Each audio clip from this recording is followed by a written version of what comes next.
जब सच्चा इंसान हार मान लेता है तो समझो दर्द हद से गुजर चुका होता है। राहुल ने यूं कहा, अब नहीं लड़ूंगा तो लगा जैसे उम्मीदों का आखिरी दिया थक कर खुद ही बुझ चुका होता है। दोस्तों, मैं अभिसार शर्मा और आप देख रहे हैं नई सोच का मॉर्निंग शो। और आज जो मैं आपको बताने जा रहा हूं वो सिर्फ एक खबर नहीं, ये उस सिस्टम की कहानी है जो सत्ता, मीडिया और चुनावी खेल के बीच कहीं लोकतंत्र को कुचलकर आगे बढ़ता जा रहा है। सोशल मीडिया पर जिस तेजी से राहुल गांधी राजनीति छोड़ रहे हैं वाला ट्वीट वायरल करवाया गया, वह इस देश की मीडिया मशीनरी का असली चेहरा सामने लाता है। वही मीडिया जो एक नेता के छींकने पर मास्टर स्ट्रोक खोज लेती है, वही मीडिया दूसरे नेता की हर सांस को विवाद बना देती है। जिस देश की राजनीति में 17 साल से लगातार लड़ता एक नेता कहता है, अब चुनाव लड़ने का क्या मतलब? जब खेल पहले से ही सेट है तो सोचिए उसने इस मुकाम तक धकेला किसने? और उसका जवाब है सत्ता की राजनीति, सत्ता की मशीनरी और सत्ता के चहेते माइक्रोफोन बने कुछ चैनल। राहुल गांधी को बिहार में सिर्फ 6 सीटें मिली, यह हार नहीं, यह सिस्टम की विफलता का आईना है। मीडिया ने इसका मजाक बनाया, मीम बनाए, ठहाके लगाए, बट उसी मीडिया ने कभी यह नहीं दिखाया कि किस तरह चुनावी प्रक्रिया के नाम पर सब कुछ पहले से तय रखा जाता है। सत्ता पक्ष की हर गलती को कैमरे से ढक दिया जाता है और विपक्ष की हर बात को कैमरे से बढ़ा दिया जाता है। वही चैनल जो खुद को दिखा रही राष्ट्रवादी बताते नहीं थकते, वही चैनल लोकतंत्र की आत्मा को रोज ब्रेकिंग न्यूज के नाम पर बेचते हैं। और जब राहुल गांधी कहते हैं अब लड़कर क्या करेंगे, तो यह सिर्फ एक व्यक्ति की निराशा नहीं, बिल्कुल उस व्यवस्था की पोल है जिसमें चुनाव से ज्यादा छवि और सेटिंग मायने रखती है। आपने देखा होगा जब एक अभिनेता की तबीयत बिगड़ी तो सत्ता के करीबी कुछ चैनलों ने उन्हें मृतक घोषित कर दिया। इतनी गैर जिम्मेदाराना पत्रकारिता दुनिया के किसी जिम्मेदार देश में कल्पना भी नहीं की जा सकती। लेकिन यहां क्योंकि सत्ता हंसी को खुश रखना है, सत्ता के अनुकूल माहौल बनाना है, इसलिए सच्चाई कितनी भी शर्मनाक हो दिखा दी जाती है। और मजे की बात यह है, वही चैनल हैं जो विपक्ष के सवालों को देशद्रोह और सरकार की गलतियों को रणनीति साबित कर देते हैं। इस असंतुलन ने ही राहुल गांधी को यह कहने पर मजबूर किया कि क्या ही मतलब चुनाव लड़ने का जब फील्ड ही बराबर नहीं है। ईमानदारी से कहिए, क्या यह सवाल सिर्फ राहुल का है? नहीं, यह उस हर भारतीय का सवाल है जो सोचता है कि लोकतंत्र का मतलब है बराबरी का मुकाबला। लेकिन जब हंसी सत्ता के पास मीडिया भी हो, व्यवस्था भी हो और संसाधन भी, तब विपक्ष की आवाज कहां जाती है? यही कारण है कि चुनाव आते आते रुझान सेट कर दिए जाते हैं। मीडिया परिणामों से पहले ही विजेता घोषित कर देती है और जनता को बस एक नाटक दिखाया जाता है। बिहार में जब रिजल्ट की शुरुआती गिनती में विपक्ष आगे था, तभी कुछ चैनलों ने अचानक डाटा अपडेट का हवाला देकर आंकड़े बदल दिए। किसी ने सवाल नहीं पूछा, क्योंकि सवाल पूछना सत्ता की नाराजगी मोल लेना है। और यह मीडिया अब सवाल पूछने के लिए बनी ही नहीं। अब आगे चलते हैं। इस देश का युवा बेरोजगार है, किसान कर्ज में डूबा है, शहरों की एसडी यश के टूटी हुई है, पंचायतों से लेकर संसद तक भ्रष्टाचार की गंध है। लेकिन टीवी पर क्या चलता है? कौन हिंदू कौन मुसलमान, यह एजेंडा बार बार चलाया जाता है क्योंकि यह वोट दिलाता है और जनता वो भी कहीं ना कहीं इस खेल का हिस्सा बन जाती है।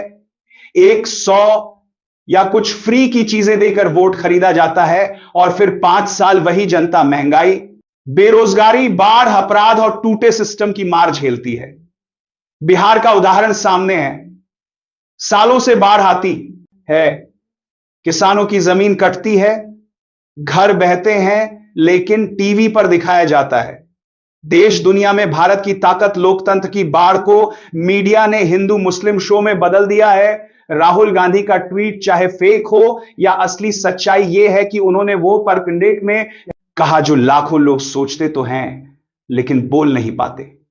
जब तक चुनाव आयोग को लेकर सवाल पूछने वालों को एंटी नेशनल कहा जाएगा, जब तक मीडिया सिर्फ सत्ता के लिए ताली बजाती रहेगी, जब तक चुनावी मशीनरी पर पारदर्शिता नहीं आएगी, तब तक कोई भी चुनाव सच में जनता की जीत नहीं होगा। और जब सिस्टम ही हंसी, एक पक्ष झुक जाए तो विपक्ष के हाथ में सिर्फ संघर्ष ही बचता है।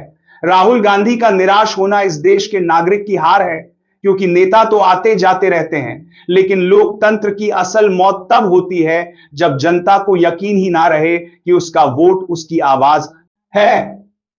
तो दोस्तों, सवाल बड़ा है, क्या यह लोकतंत्र है या चुनावी तमाशा? क्या यह मीडिया है या सत्ता का प्रचार विभाग?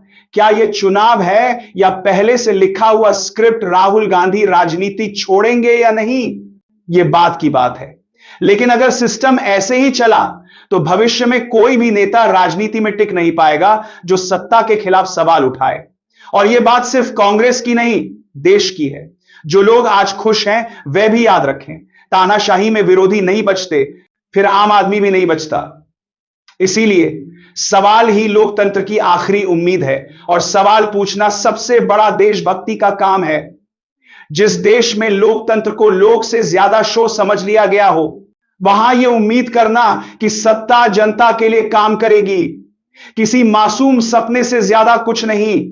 आज हालत यह है कि सवाल पूछना अपराध हो गया है, जवाब मांगना गुनाह हो गया है, और सच बोलना तो जैसे राजद्रोह की श्रेणी में आता है। इस पूरे खेल में सबसे दिलचस्प किरदार वह है जिसे सिस्टम बड़े प्यार से निष्पक्ष अधिकारी कहता है। लेकिन जनता जानती है कि इन अफसरों की कलम सबसे ज्यादा झुकती है जहां सत्ता की छाया सबसे गहरी हो, और इसी श्रेणी में नाम आता है ज्ञानेश कुमार जैसे अफसरों का, जिनके ऊपर आरोप तो पहाड़ की तरह लगे हैं, पर सवाल पूछने पर सत्ता का कवच ढाल बनकर खड़ा हो जाता है। यह वही वर्ग है जो लोकतंत्र के असली मालिकों यानी जनता को सिर्फ एक मतदाता और एक यूजर नंबर की तरह देखता है। ज्ञानेश कुमार हो या ऐसे दर्जनों अधिकारी, इन्हीं कुर्सी जमीन से नहीं बल्कि सत्ता के गलियारों से चलती है। फैसले जनता के लिए नहीं बल्कि सत्ता के लिए तैयार होते हैं। चुनाव जहां होना चाहिए था लोगों के बीच, वहां तैयार होता है कक्षों में जहां हवा भी तब चलती है जब सत्ता चाहे। और फिर यही अफसर प्रेस कॉन्फ्रेंस में नेहरू की तरह सीना तान कर कहते हैं सब पारदर्शी है, सब लोकतांत्रिक है। लेकिन जनता जानती है कि पारदर्शिता सिर्फ फाइलों में छपे फोनट का नाम है। असल में हर चीज पर परतें इतनी मोटी है कि रोशनी भी शर्माती है। देश की विडंबना यह है कि अर्थव्यवस्था खाई में है, बेरोजगारी पहाड़ पर है, महंगाई आसमान पर है, पर ठेका मिलने वाली खबरें, बजट की योजनाएं, मंत्रालयों की बोली, करोड़ों के प्रोजेक्ट, इन सब का हिसाब जब जनता मांगती है तब चैनल कहते हैं देखिए देश हिंदू खतरे में है। एक तरफ जनता 2 वक्त की रोटी को मोहताज हो रही है, दूसरी तरफ सत्ता के पास इवेंट्स पर अरबों खर्च करने का समय भी है और पैसा भी। यह भी तो सोचने वाली बात है कि सड़क टूट जाए तो जिम्मेदारी नगर निगम की, बारिश में शहर डूब जाए तो जिम्मेदारी मौसम विभाग की, लेकिन चुनाव में गड़बड़ी हो जाए तो किसी की जिम्मेदारी नहीं।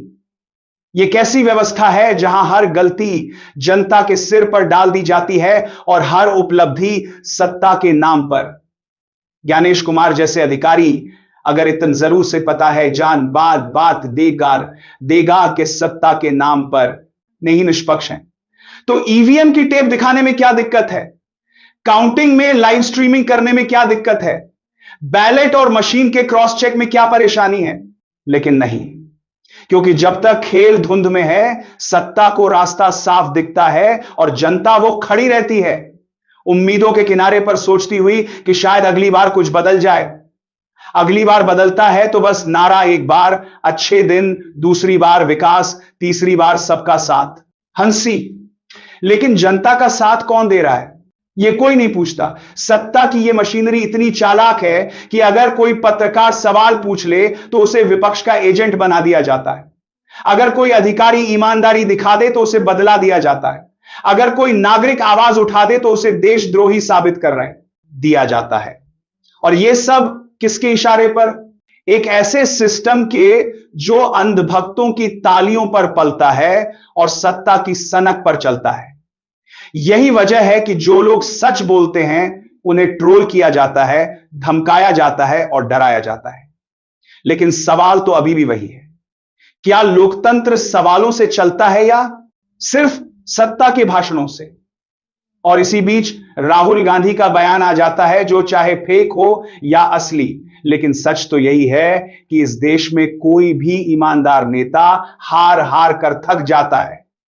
विपक्ष पर केस, छापे, नोटिस, जेल, सब कुछ तैयार है, और सत्ता पक्ष पर फूल माला, studio interview and master stroke. अगर सिस्टम का संतुलन ही टूट जाए तो लोकतंत्र सिर्फ एक ढांचा बनकर रह जाता है, और यह ढांचा भी इतना खोखला कि हवा चले तो हिल जाए।